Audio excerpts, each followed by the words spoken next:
प्रेम से बोलिए श्री माँ दुर्गा भगवती की जय। नमस्कार प्रिय भक्तगणों, स्वागत है आप सभी का आपके अपने चैनल ज्ञान अर्थ में।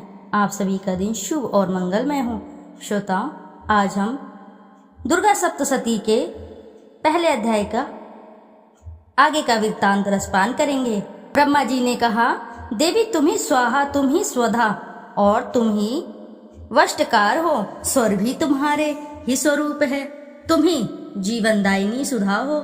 नित्य अक्षर प्रणव में आकार उकार मकार इन तीनों मात्राओं के रूप में तुम ही स्थित हो तथा इन तीन मात्राओं के अतिरिक्त जो बिंदु रूपा नित्य अर्ध मात्रा है जिसका विशेष रूप से उच्चारण नहीं किया जा सकता, वह भी तुम ही हो।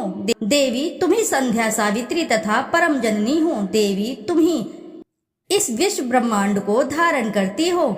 तुमसे ही इस जगत की सृष्टि होती है, तुम ही से इसका पालन होता है और सदा तुम ही कल्प के अंत में सबको अपना ग्रास बना लेती हो।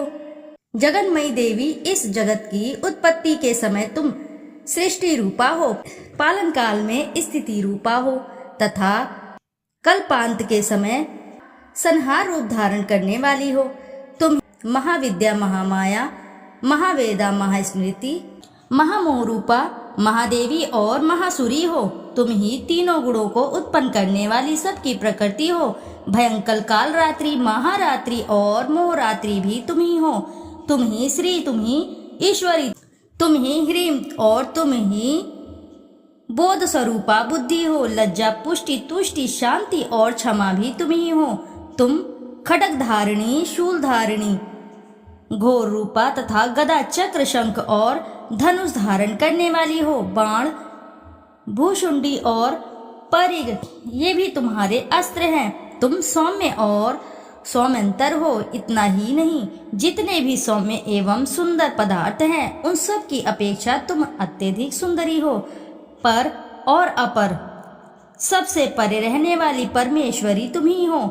सर्वस्वरूपे देवी, कहीं भी सत असत रूप जो कुछ वस्तुएं हैं और उन सब की जो शक्ति है वह तुम ही हो। ऐसी अवस्था में तुम्हारी स्तुति क्या हो सकती है। जो इस जगत की सृष्टि पालन और संहार करते हैं, उन भगवान को भी जब तुमने निद्रा के अधीन कर दिया है, तब तुम्हारी स्तुति करने में यहाँ कौन सामर्थ्य हो सकता है।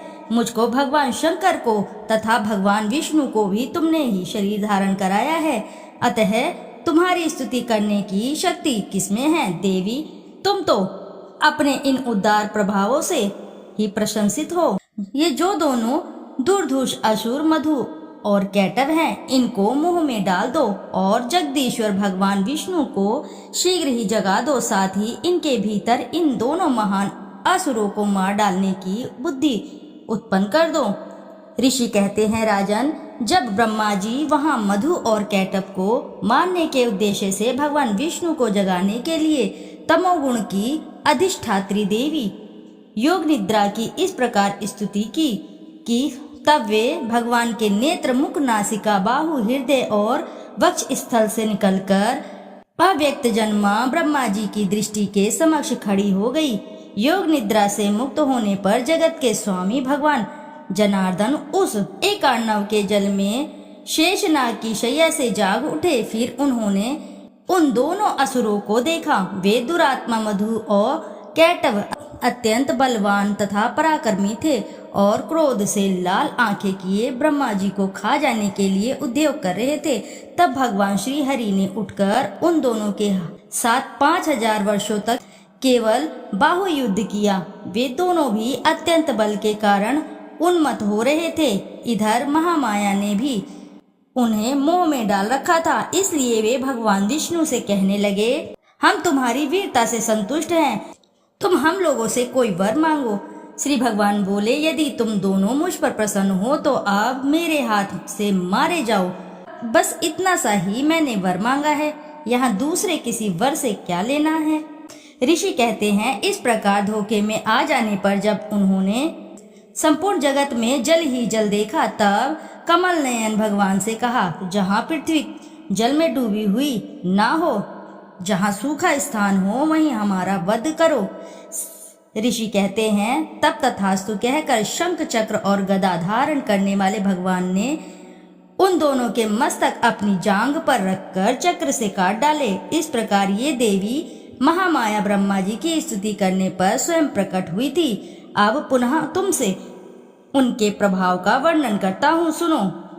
इति शुभम। श्रोताओं, आज का दुर्गा सप्तशती का प्रथम अध्याय संपन्न हुआ। श्रोताओं, अब हम आपसे मिलते हैं अगले अध्याय में, यानी कि द्वितीय अध्याय में।